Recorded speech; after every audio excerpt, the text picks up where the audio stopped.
I think just keeping joy within what we do is so important. Every day when I go out, just setting the example that what I'm doing, I'm enjoying. I can do this and make these plays, but there's a lot in the dark that you don't see. You don't see Saylor at night, 12 a.m. putting up shots. There's a lot of work that goes into putting the performance on the field.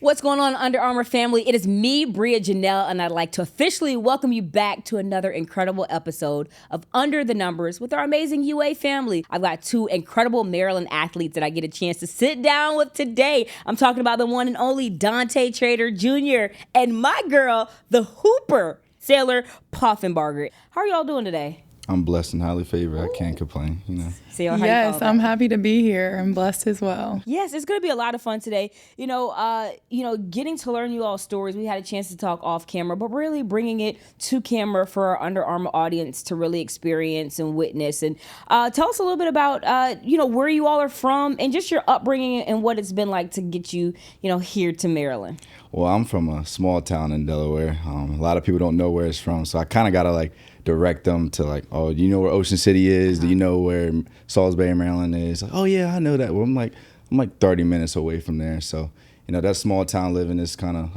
excluded from the world. So, everybody from there knows each other. Everybody thinks they're cousins or, everybody. So 30 cousins in your next door. So that's kind of how it is being from that small town. Yeah. So Saylor, you're more of a hometown kid. Yes. Yeah. So Maryland's home for me, but I also could literally use what he just said. I'm from a very small town. I have one stoplight.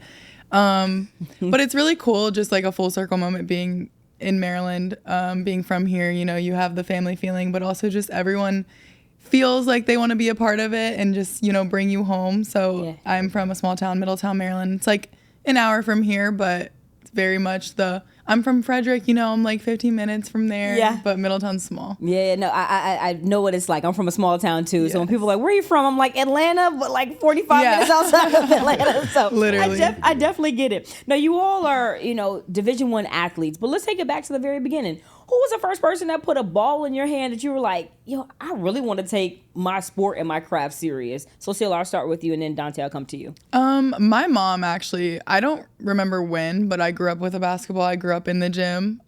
She played at Missouri, so fortunately that was kind of the way we bonded together. But I grew up, honestly, on a field and on the court. I just decided to take the court seriously. Okay. I'm just like Saylor, Dad put the ball in my hand because he was a basketball, football coach, and I was like, that was my first sport, first love, but obviously I wasn't that good at it. That's why I'm not playing at the University of Maryland, but football took another level for me. My dad was a football coach at the Salisbury University, and I was just always in the locker room, being that little gymnastic kid, hanging on the weight room bars and things like that. So I was just always around the sport of football. Absolutely. So, I love to take a deeper dive into your lives and the things that you all have going on that makes you not only incredible athletes, but even more amazing human beings. But on the athletic side, you mentioned your dad being, dual sport side of things. On the collegiate level, football isn't the only thing that you played. See, a lot of people don't know you play lacrosse. Yeah. Okay, so tell me about that and in your experience of what it's been like. Because even Saylor was like, lacrosse? Okay. Yeah, so the origin story was, my dad was like, you got two things to pick from because you're not about to sit in the house all day. He used to get mad at certain times where I didn't have nothing to do. He was like, you're either going to play baseball or you're going to try lacrosse. And I was like, well, I got tired of sitting in the opening days of my sisters just sitting out in the heat playing with dirt and things like that. So I was like, I'm just going to go try lacrosse. I never heard of it, but I went to go tried it. I played for SLC, Salisbury Lacrosse Club. Mm-hmm. And after that, it was just, history. So I stopped playing ball because I wasn't just that good at it. And I fell in love with lacrosse and then got a couple offers down the line. And I didn't really know I was going to play collegiate football at all because I was originally committed here for lacrosse since my 10th grade year. So I was kind of blessed to get the second offer from football. So that's kind of how that went. Yeah. So and with lacrosse and football, and talk about the parallels of the two, how has that helped you from the football perspective, right? Because obviously a lot of people know you watching this from football. I would just say the mindset and mentality of it all. Lacrosse is very mental. If your eyes or your stick skills or your confidence off by one, you'll feel like you're having a terrible day. You can be the best player in the world and just not be feeling it mentally, and you will look like the most terrible person on that field. So I would say the crossover, just being able to be mentally there and mentally sane on the football field has helped me tremendously. Absolutely. Now, Saylor, I'm taking to you. You're a little birdie told me you're somewhat of a beach girl. Where's been your favorite place to visit so far? Well, this year we went to Croatia. We took a foreign trip with the team here, so that was really cool. I'm not like that picky though. Like I'm fine with going to Florida, like as long as I'm by the water. Okay. I just like to be in the sun. It's not necessarily like the beach. It's more just being in the sun, but both. Yeah. Yes. Croatia was beautiful though, to answer your question. It was probably like the most breathtaking place I've been to. What was one thing that you did in Croatia that nobody saw on Instagram or didn't make it to like X or Facebook or TikTok that you can share with us? We went ziplining, which I would have never done if they told me what I was doing. Yeah. And I definitely didn't post that because I was terrified. I was sweating and I was not enjoying it. But after I did it, I was very proud of myself. Uh-huh. But we went and they basically, I don't even know how high up we were, but we like went ziplining and it was like 8 different courses and we all were like, did not know we were getting ourselves into. But that was probably the one thing I did that I did not post because I couldn't post the pictures of myself. Listen, I went ziplining the first time. Dante, have you ever been ziplining before? I would refuse to go ziplining. It is terrible. So they didn't tell me that like you had to pull down on the line to brake. And so I was like, I was going and I was speeding and it just, and our tour guides weren't very, like, they were very much like they thought we knew what we were doing. Same. And I just remember... Well, I remember walking up and I'm sitting, like, I was, like, almost crawling because I'm on the side of this cliff, like, climbing up rocks. Mm-hmm. And I'm like, I might fall before I get to the line. Like, I just remember I was terrified. And I'm getting up to the top and I'm like, okay, like, I have to act tough. But, like, I really wish I would have never came. Same. But it was a cool experience to do. But I'm terrified of heights. So I was, like, not enjoying it. Yeah. So I want to go back to something that you mentioned earlier. You talked about, obviously our parents have been the foundation of all that we've done and, just be able to get to where we are right now. You talked about your mom and bonding over, like, basketball and her just being, like, that foundation, just, attending Mizzou. So, having you in the gym. Talk about how you all bonded and maybe some moments that you're like if she, when she watches this, you're like, oh man, she's learning something new about what it meant to you to bond, on the basketball court and just what you've learned from her. I think just, as the only girl, like my mom was everything to me. And I think that she still is. But I think just like growing up, being able to do something that my mom was really good at was always so inspiring to me and just like wanting to be good because she cared about it. Mm-hmm.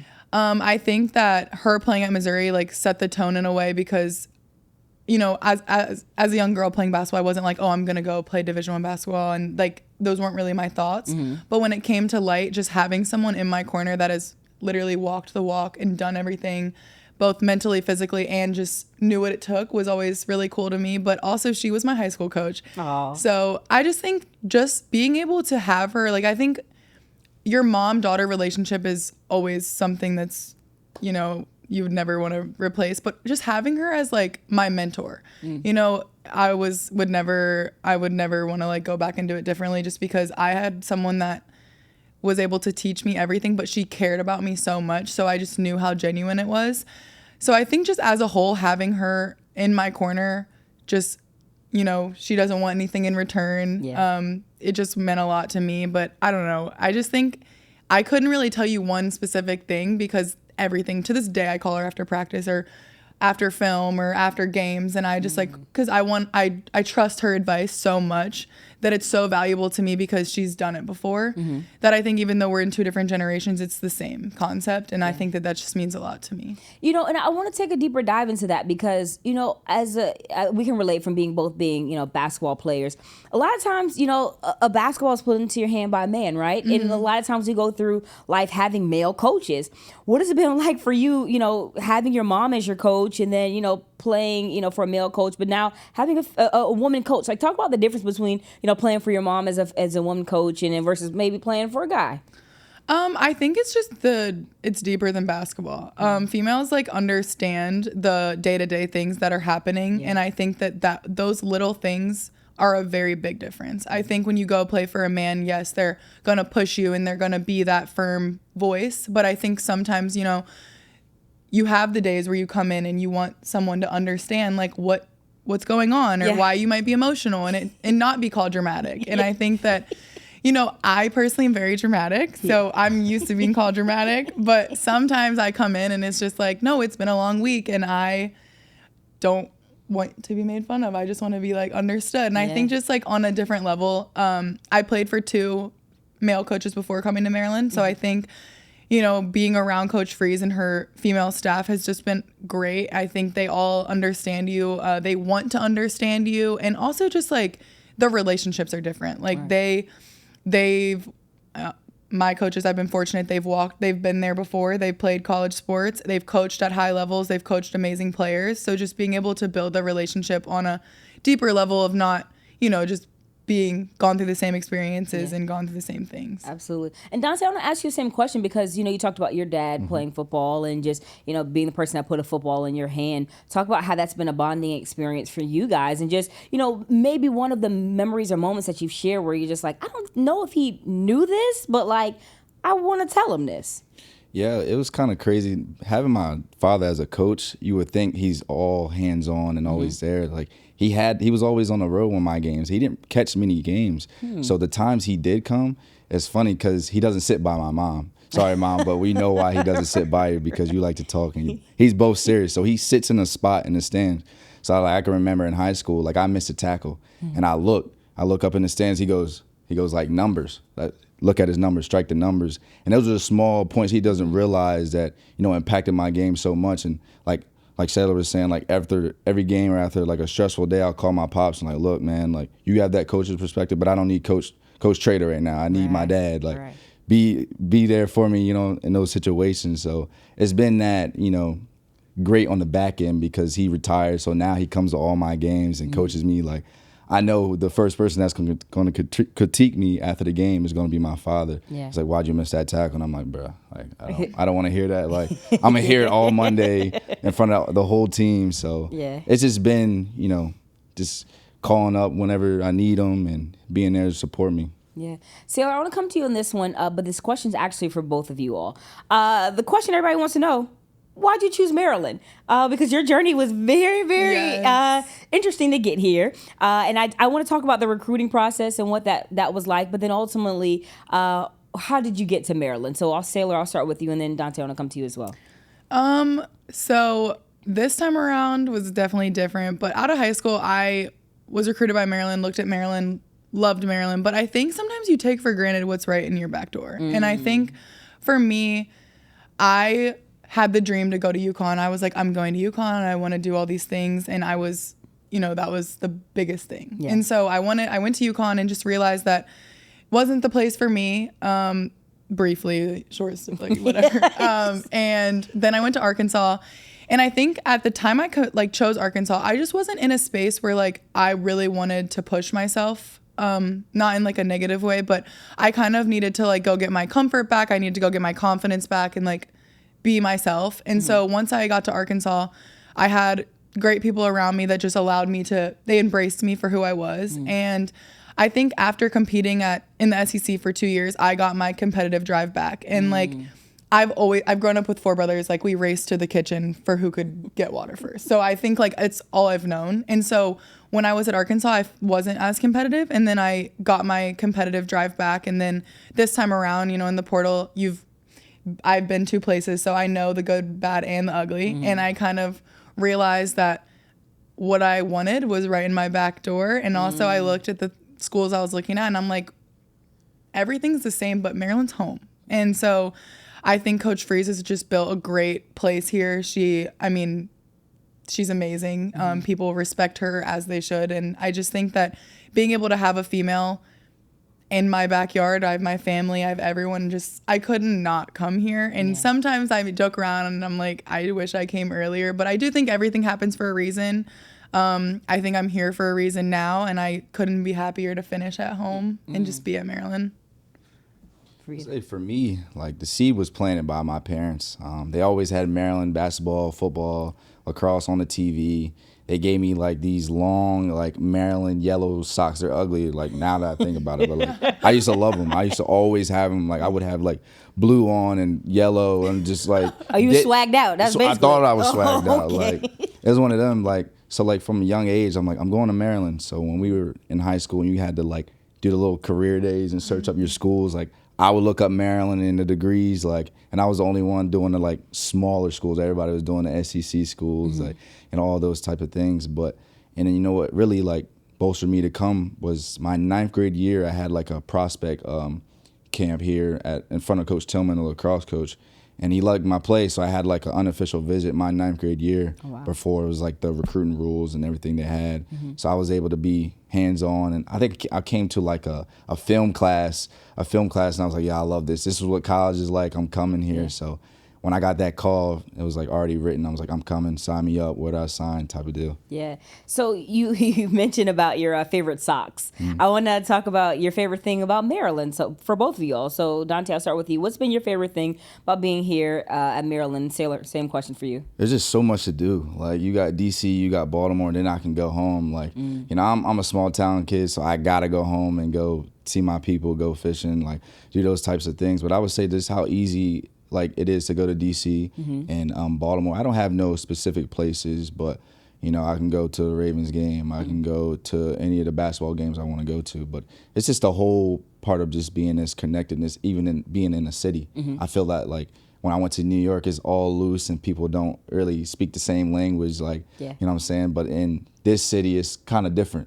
It's a big city, but people are more connected and share some of the same values, I would say. Okay. Saylor? Yeah, I would definitely say mine is probably being so close to my family, being able to go home. But also, honestly, I didn't realize that how much there was to do here. I just think that being from Maryland, you don't realize like what all is around. But I just think, like you said, we're so close to DC, we're so close to Baltimore. There's so many resources. There's so many cool people. It's also just a huge place people want to come see. So there's so many cool, like different things that are going on that you might not like really realize might come to your city. So I think just those resources are cool. But mine is definitely probably just being so close to home. 45-minute trip home to see my brothers, see my parents. Those things. Right? You're like, yeah, it must be nice. 45 minutes. Right. You're like, oh, that's a rock throw away. All right. Let me clear my throat for this one.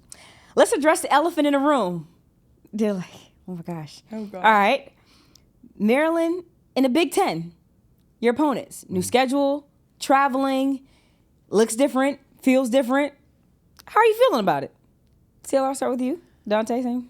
Honestly, I am really excited. I think just like the new competition will be really cool. I think it's just going to continue to grow the game. I think bringing schools like UCLA, like USC, Oregon, all those schools in is only going to grow the game. And I think, you know, for me, it's going to be cool to compete against some of my old teammates. Being at USA, literally, I think that entire team is on UCLA. So games like that are just going to be super fun, but I'm excited. I think the changing of the, oh my gosh, your conference of the conferences is like only just going to grow. And I think being in the SEC was a little different because like everything was kind of like south or like it wasn't too far. So it will definitely travel will be different. Yeah. You know, you got to go a little further, but I'm excited. I think a plane ride's a plane ride, so I don't think it'll be too much. Yeah, look okay, Dante, talk to me because your head, you started shaking your head and looking. Because y'all have midweek games, right? That's going to be terrible. You got to go to Oregon like midweek. You have no time to do school, no time to sleep. Nah, pray for her because we go on Saturdays. We'll probably leave on Thursday, Wednesday because of the jet lag. So probably got to practice down there. But that's what I was thinking about. Like the first thing when they said like the conference like expansion, I was like, I feel bad for the midweek teams, like the baseballs, the basketballs, because like school's still a thing and sleep is still a thing, and like you got to catch up because you don't know when that next game is be. But you know, for football, like it's very fun. Like Saylor, like she's a big competitor, as I can hear. Like same thing with me. So I want to be able to play the USCs, the UCLAs, and the Oregons because it's a whole different brand of football. Right. So you know, just come with it. Like I'm ready to play them. So we get to play USC at home. So everybody need to check that one out. Yeah, and that's going to ask you, obviously USC is a big game. What you said is UCLA. But do you think the preparation process as a student athlete will now be different? Because you talked about the midweek games. Sailor's like a plane ride is a plane ride. But, like, do you think your preparation is different? Like, going into the season, is it eating differently, changing your sleeping habits? Because I don't think people take that into consideration when you're like, hey, like, you guys have a lot more games than what football has, right? Mm-hmm. So, Sailor, question for you in particular is like, does your mindset change knowing that, like, you're going cross country versus just, staying in the South or being closer to home when you have games? Yes, I personally think, though, for me, like, it is more about the mindset. Like, if I tell myself it's going to be really hard, I don't know if I'd be able to do it. So I'm very much someone that's, like, very optimistic. Like, I'm like, it's just a plane ride. Like, it's this, it's that. But I definitely, I mean, the travel, like you said, like, you're going to have to be very intentional about getting your legs back. Like, a 4-hour flight and then you play the next day. Like, it isn't the same as flying to Michigan to play or whatever.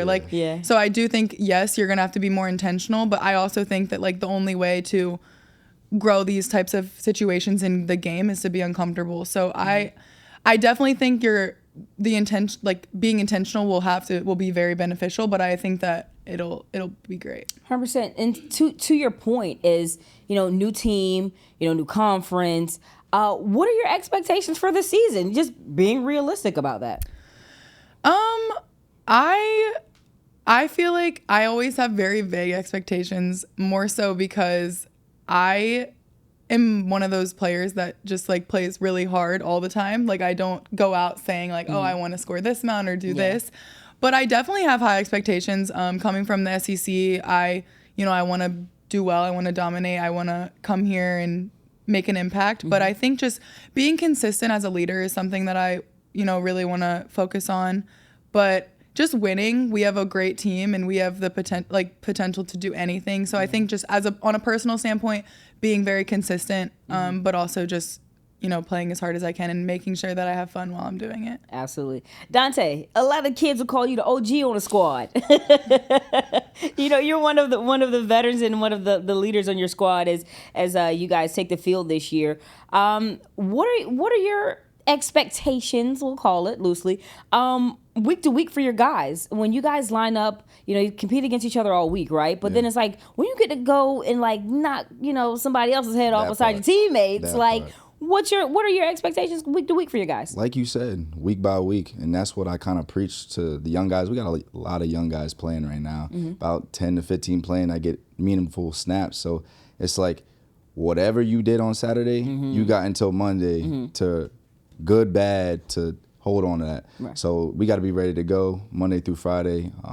Every opponent is his own beast, you know what I'm saying? So, like, we played Villanova yesterday, so we had to wash that out and get ready to go for Indiana as we go on the road. And it's a whole different mindset going into, conference play. Yeah. It's one game season every week, and that's kind of the mindset we preach.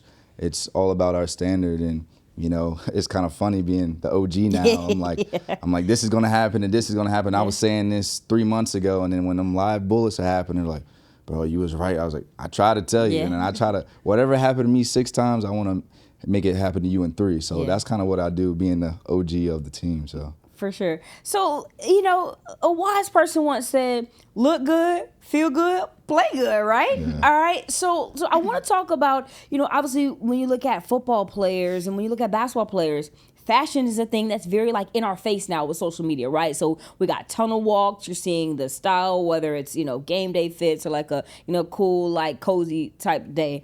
What are your game day fits like? Saylor, I'm gonna start with you first, and then I'm gonna come to my OG Dante over here. I'm definitely a comfortable girl. I am gonna be in some sort of a sweatsuit, and it's probably gonna be pink. Okay. But I'm not very, like, I don't tend to dress up a lot, but I love, like, a good sweatsuit. So I feel like for me, if I'm getting ready for a game, I want to be comfortable, but also fashionable. Like, there's a lot of cute sweatsuits out there. Yeah. Oh, for sure. So I probably will have a sweatsuit with some shoes, but so no basic. Heels. So Dante, we probably won't see her walk the tunnel in heels. I don't need heels. I'm too tall. Dante, what about for you? I think it's a small town thing. I don't know. I don't like to dress up either. I like to be comfortable again, like Saylor was saying. But if I get a chance to dress up, it won't even be nothing crazy. Like I have some, it's very minimal, I would say, if I ever dress up. And even for like game day fits, I think I wore like a sweater and a tie and some shades, but like that's about it. Like I got my teammates that, you know, they shopping on Neiman Marcus and all that to get on. I'm like, look, man, y'all look good, but I want to be comfortable in my bank account. I want that to stay kind of cool, but you know, I'm very minimal, I would say. For sure. Oh, so this question is for both of you guys. Maryland is Under Armour school. We know Under Armour has some incredible apparel items. What's your favorite, like when you're like, I feel like, I think you guys can say you both have like comfortable, cozy type styles, right? What are some of your favorite Under Armour pieces that you like to put together or throw on, if it's like a hoodie, crew neck? Like walk us through like what your Under Armour swag looks like or your style when you're putting pieces together. I would definitely say the sweatsuits there too, ironically. But I didn't realize how like comfortable, but also like it doesn't look like you're in a sweatsuit. And so I've enjoyed that. We got our new gear, but also just like I never took the time to wear a lot of Under Armour until like getting to an Under Armour school. You know, it's just different. So this past like 6 months, I've really been able to embrace the Under Armour and just wear so many different pieces. And I haven't complained about any of them, which was cool. But I really like the cute sweatsuits and the flare pants. They're my favorite. Yeah. I would say the shoes wise, slip speeds. I remember seeing Plank and I told him, I had them on, I think it was at like a McDonough game. Because I think one of his kids goes there. So you like the slip speeds? I was like, yeah, because I'm one of those kids that never put his shoe on. I always like sat on the back of them and like would get in trouble for it. So the slip speeds were like made just for how I like to wear my shoes. But overall, I would say like the oversized like, you know, hoodies or shirts. I like to wear like the oversized t-shirts. I love them. Yes, for sure. And I can totally agree. I'll add to that like the sweatsuits and like you can just match and just go. Like I love when you go to a website and it's like, oh, matching sets. Yes. Boom. Here's a matching set. Bet. Simple as that. So what is your favorite thing about, you know, you talked about just it being comfortable, a brand to wear, but your favorite thing about Under Armour that you guys would say, I know you mentioned slip speeds, but some other things that you might think are like, it's pretty cool. I just like the versatility of it all. I feel like you can go to Under Armour and get a top or a bottom and wear it literally to dinner, a nice dinner, or you can go wear it to work out. And I think that that's been really cool to me is just the different pieces and the versatility of the outfit. But I don't really have anything to complain about. I like a lot of the pieces I've been given. I would say the same. And then more to like the sports side, like they're very hands-on with their athletes. I've gotten to like test some of their cleats and gear. Like that just shows me that they really care about like the people that are wearing the gear, the people that are showing the gear. So just being hands-on with the athletes is one of the main things I like about like Under Armour besides like just the clothing that I could like buy. All right, so coming back in, you guys, sorry, Saylor, I'm going to loop you into this. You're an OG too now. You joined the OG club. You know, when you look at the next generation that comes and watches you all play, what's one thing that you want them to take away from like when they see you all play? Because they do look up to you. You are their, you know, they're athletes that they look at. I would honestly say just the fun of the sport. I think just keeping joy within what we do is so important. I think that with NIL, it's a great thing, but I think it can often put a job title on athletes. Right. And I think just like realizing that this is still like a choice. And I think for me, like my greatest points of basketball have been the most, like when I'm having the most fun. And I think just like sometimes you lose the fun because you're doing it every day. You might be missing things you want to do with your high school. And like, I just think with the younger generation, just reminding them that this is a choice and this is fun and that this is supposed to be something that they're having fun with. So I think every day when I go out, just setting the example that what I'm doing, I'm enjoying. And then when I'm not enjoying it, I'm not going to do it. That's a great answer. I would kind of say the same thing, but I would kind of go left and just show them like we're all human at the end of the day. Like I remember like putting some athletes on a pedestal, like, you know what I'm saying? You look up to some athletes, but like, but you couldn't really reach them. You know, I like to like answer all those DMs and give those kids like the tips. Is like when you're there, you'll understand some of the things like I can do this and make these plays, but there's a lot in the dark that you don't see. You don't see Saylor at night, 12 a.m. putting up shots. You don't see me in our facility lifting extra weights. Like there's a lot of work that goes into putting the performance on the field, and we don't want to create that like you're here, you're there. Like there's a lot of things that people do not see and the kids do not see. And I like to prepare them for the real conversations. It's like you're going to go through those tough times. You're going to go through the good times. It's going to be fun. You're going to have a whole roller coaster of a career, like a lot of athletes will say. That's kind of like the angle I like to see for kids. So spot on and so on point. And Saylor, you mentioned this earlier, but I want to go back to it. Coach Freeze, talk about what it's been like. This is not your first, it's your first go around, but it's your first time having a conversation with Coach Freeze. What's it been like so far, and what are you looking forward to this season, just, being under Coach Freeze's tutelage? It's been really smooth. She has a lot of trust in me, which I appreciate a lot. And I think as a player, the one thing that you want is someone that believes in you. And I think everyone can say, oh, my coach believes in me, they this, but it's real with me and Coach Freeze. And I feel like that's one thing that I haven't had as much as my relationship with Coach Freeze. But it's just also, she's so honest. And I think that that's been one thing that I didn't realize was so important. Not in like a bad way, but I just think that sometimes when you're on the court, when you get like yelled at or if you do something wrong, it's kind of like looked at as embarrassing. But I feel like the way she coaches is so rewarding. She's going to tell you what you're going to do wrong, but then as soon as you do it right, she's the first one to congratulate you. And I think that's so important because she's building you up constantly to make you believe in yourself the way she believes in you. Yeah. So it's been really smooth. I've had a great transition here. I've loved every minute of it. I'm very excited to see how season will play out. I think we have so much to show everyone. I think Maryland fans are very excited. We have a plenty of new faces that are going to be playing this year. And I think just, under her, one of the best coaches to do it is going to be really special. So I'm just excited to put everything together, show everyone what we've been working on all summer. 100%. Dante, Coach Locks, talk to me, man. I would definitely say like coaching fit is a thing in your career. Like you can go to a place and the coaching really doesn't fit your style of coaching. And what I mean by that, like my road to where I am now, I've had coaches that have kept it straight with me, like, coached me like my dad did. He didn't necessarily tell me like how I was doing good. Like he was always critiquing my game. So I never got like complacent ever. And Coach Locks is that way. Like we built that relationship up for 4 years now. And I'll be honest, I'm a bit of a like overanalyzer, overthinker. Like I stress a lot. Like I put a lot of time into the game. So he kind of grounds me. Like he'll send me a little videos, a little thing he reads to help my mindset. And not many coaches are that hands-on with their players. So, I'm grateful and I'm blessed to have Coach Locks in my corner be able to do that, because at the end of the day, like we have to go out there and play. 100%. So he's investing his time because he doesn't have to do that. Yeah. Like having a coach that will invest his time to learn who his player is and help him so he can succeed on the field. So that's who Coach Locks is. Saylor, I got a hard-hitting question for you. Do you think you can play football? Why or why not? Not to be too arrogant, but Go on, sis. Definitely could be a quarterback in a different world. Okay. I can't lie. I grew up with quarterbacks. I would be letting them down if I couldn't. Ooh. But Dante, no pressure, but basketball. That's a lot of pressure, to be honest. I have to give a lot of basketball players credit, because at the highest level is people think they can go out there and make those threes or cover that big man. That's not true. Like, I can make a couple, but I'm not going to sit here and say I could beat her in a one-on-one. Like, I'm a confident dude, but I'm a realist at the end of the day.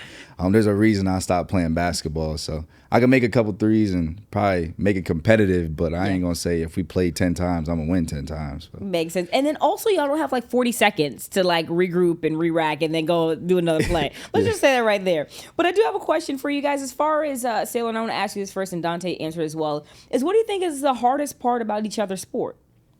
I think just the physicality of football. I think obviously like as a man you're super masculine and like tough, but I just think that it goes unnoticed what they're putting on their bodies. I think they might play one game a week, but that one game is putting a toll on their body for the rest of their lives. So I think that is just insane. I think it's something that, it's very hard, but it shows like what they're doing for their teams. But I think that that's the one thing that I'm like, I don't know how you guys do that. Yes.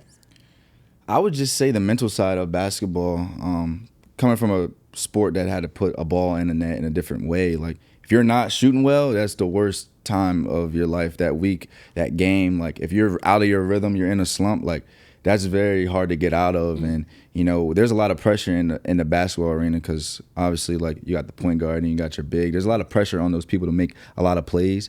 And people all have their roles on the team. It's a little different in football. Like, there's too many roles, so you can overlap and compensate. But in basketball, there's only 5 people on the court. Yeah. So if one of your best players are not playing as well, I would say, like, the mental side and seeing, like, the slumps people go through. Absolutely. Dante, this question's for you. It's actually for both of you all. I'm going to start with you first. The Under Armour family wants to know, who are you listening to before a game? Who gets you in the zone? Saylor, I need to know who's on that playlist, too. Let me see. I listen to Jeezy. Okay. Is that crazy? Is that the OG in me? Low key, but we like, not going to Get Right. I like song Get Right. More current, I'll say like Ride Wave. Okay. Get me in my mode. You like to cry before a game? Tell us how you feel now. Some of the songs are pretty good, but like it gives me into like a good state because like it's funny. I have like a timing. I don't know if you have a timing of like your songs for the game. Yeah, like certain songs I like could put in certain places. Like when I'm on a bus about to go for our like turf walk, I got my hype song. Let's go. But like before the game, I'm already going crazy in my mind, so I like gotta mellow it out. Okay. So it's not like I want to cry or anything, but it's like. Ride Wave gets me in that mood. Okay, Saylor, what about you? Misdirection, but definitely Sexy Red. Wait a minute. If you see me, you try to see what's up. You gotta finish it. Like ski. But no, I definitely like. I am very goofy, and so I have to stay goofy before games. Like I cannot take something too serious, or I won't have fun. And so. I'm like always the person that's like listening to like the Lotto, Sexy Red, Glorilla. Like I'm just because I feel like it lifts the mood. Like she's crazy and it's just loud and like. The One Direction though. Get it, Saylor. Get it, Saylor. Okay, I just had to do that. All right, so what are some of your pregame rituals before a game that we do not know about? Dante and Saylor, we need to know. I gotta think because I don't really do nothing crazy like. Well, right before we leave the hotel, I like to take a shower and listen to like my gospel song to get everything out of my mind. My mom sends me a lot of scriptures to help me settle down because, you know, I put a lot of pressure on myself, so I have to get that off.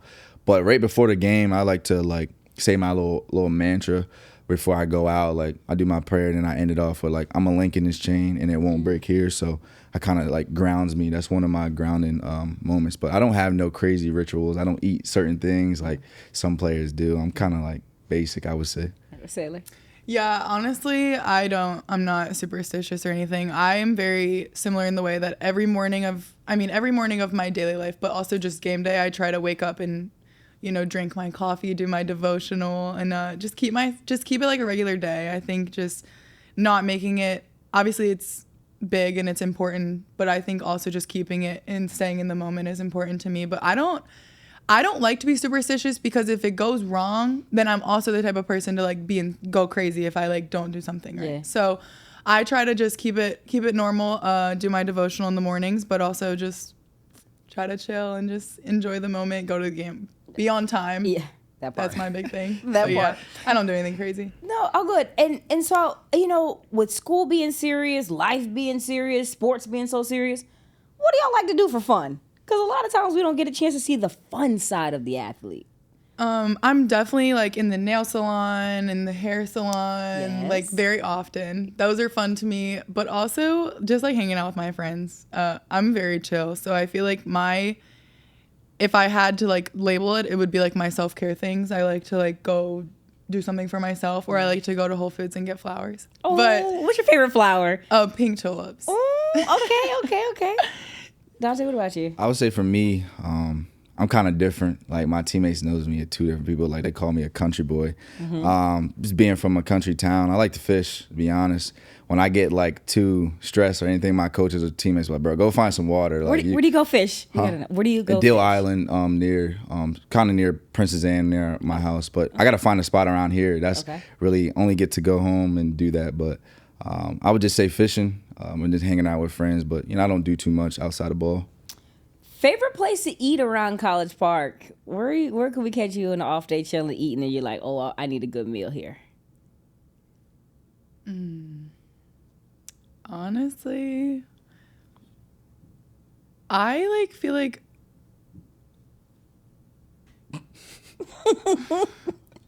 like I'm very basic. Like I eat Chipotle every day. What are you ordering off Chipotle? That's what we want to know. I have a bowl with brown rice, chicken, queso, tomatoes, corn, cheese. That's it. You going all in? All in. I like it. No veggies though. Like definitely giving big back. But We're here for the energy. Dante, what about you? I'm the same. Like it's easy. Like we get red card there, so like our money there. So like they know my order by heart. So it's kind of like when I change it, they're like, nah, let me get a bowl today. Like I usually go like burrito, but outside of that, I'll say Iron Rooster. Iron Rooster definitely. I get like a breakfast quesadilla over there, but I'm very basic. So it's like I have like a 3 rotation. It's like I'll go to Chipotle, Pliable, and then Iron Rooster. Okay. So before I let you go, Dante, this is for you, sir. I'm going to sit back. I'm going to vibe for a second because I want you to tell us about your podcast. I want you to plug it and let people know where they can watch it. I got a podcast of my own called One Speed Podcast. It's just 3 athletes talking about ball, anything going on in the news, mental health, giving motivation, things like that. You can find us on YouTube, Spotify, Instagram is One Speed ENT. But we really got into it. Just some boys in a group chat. I was like, look, man, like people would pay to watch some of this. I mean, listen to some of these conversations. Some wild, some cool, but we just wanted to talk and be people outside of ball. Like relax on Sundays and do it. And it's not as easy as people think. So credit to you to be able to host this and just orchestrate this whole thing, because I realized I used to watch on YouTube like Shannon Sharp's podcast. I'm like, they make that look so easy. Yeah, it's a lot and of like process. people think it's easy, like just go talk in front of a camera live, and it's not. Like there's a lot of planning, there's a lot of things that go into it. But podcasting is on the up and coming, and it's really fun. 100%. So I like to ask this question before we go. Put a little thought into it. You can say the first thing that comes to mind. There's a lot about you all that's on Instagram, Twitter, or X, TikTok, all the social media platforms. What's one fun fact about y'all that no one can find on Google? Yep. That you can share with us. So we need to know if it's a talent, if it's a skill set. Like, what's a fun fact that like we cannot find on the internet that you like, if they knew this, they'd be like, oh, okay, cool. Saylor. I mean, my favorite thing, I don't know if anyone would know, my favorite animal is sharks, and I've been 3 times to try to catch a shark, and I have been unsuccessful, like paid charters. They're fun to catch. Wait a minute. So that is like on the to-do list for at least spring, but I have to go to Florida because I went off the, was it Rehoboth? I went in Rehoboth twice, and I went like somewhere else, just like, but it wasn't really like as serious. Yeah. But I was unsuccessful. Like we didn't even see one, so I was like, You got bad luck. They're always around. You went Rehoboth Beach in Delaware, right? Yeah. Yeah, they're always around there. yeah, everyone said that, and then we went and didn't find any. And also the thing that I felt like I was like terrible for is we were on a boat chumming the water, and I could see little kids like on the sand. I'm like, why are we so close? Like, I'm like, I hope we don't catch a shark. Like, I feel bad. Yeah. Like, we're not even warning them that we're right here. Chilling. Dante, what about you?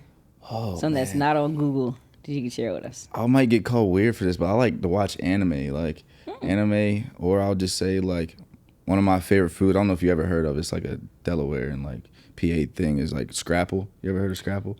No, put me on game, please. And I thank don't know you. if I want to. Saylor, you know what that is? You don't know Okay. Scrapple? It's like the breakfast hot dog. Like it's like the scraps of the pig, like that you eat for breakfast. It's like a salty, like it doesn't look like you want to eat it. Like, but I just grew up eating it, so like people call me weird, like that.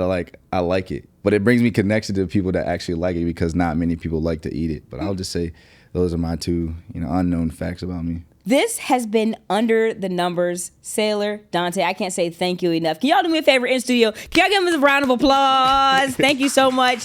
This has been Under the Numbers. Until next time, I am Bria Janelle. Can't wait to see you on the next episode.